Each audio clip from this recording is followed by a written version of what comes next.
अरे वाह, ये आसमान से गिरा है क्या? একটু মজাক করে নিলাম। আসলে অনলাইনে একটা অর্ডার করেছিলাম ডাইনিং টেবিলের চেয়ারের কভার। তো সেটাই এসে পৌঁছেছে। তো প্রথমেই আগে খুলে দেখলাম যে এটা ঠিকঠাক আছে কিনা। তো চেক করে নেওয়ার পর চলে আসলাম চেয়ারের কভারগুলি লাগানোর জন্য। আর তার আগে এই যে ডাইনিং টেবিলটাকে ভালো করে ভাবলাম একটু ডিপলি ক্লিনিং করে নিই। এমনিতে তো ডেলি ক্লিন করা হয়, তবু ভাবলাম যে একদম উপর নিচ ভালো করে টেবিলটা ক্লিন করব।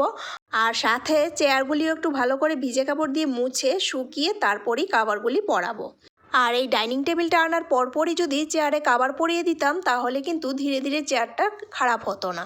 তবে সবসময় তো পরিষ্কার করে রাখি, তবে যতই পরিষ্কার করি না কেন, যত দিন যায় যে কোনো জিনিসই কিন্তু দিন দিন একটু না একটু ডিসকালার হতেই থাকে।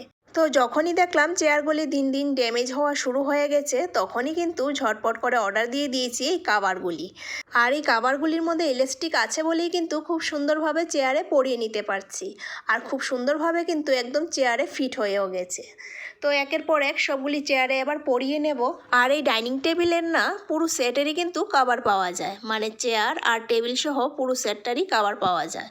তবে আমি শুধু চেয়ারের কাভারই আনিয়েছি, কেন কি আমার এই ডাইনিং টেবিলটা তো গ্লাসের, তো সেটা তো ওয়াশেবল, তার জন্য আর টেবিলে কাভার লাগাইনি। তো যাই হোক, চেয়ারে কাভার লাগানো হয়ে গেছে। আর টেবিলের মাঝখানে একটা মানি প্ল্যান্ট রাখলাম, সাথে এক বোতল জল রাখলাম, একটা পাসপাস রাখলাম আর একটা টেবিল সল্ট রাখলাম।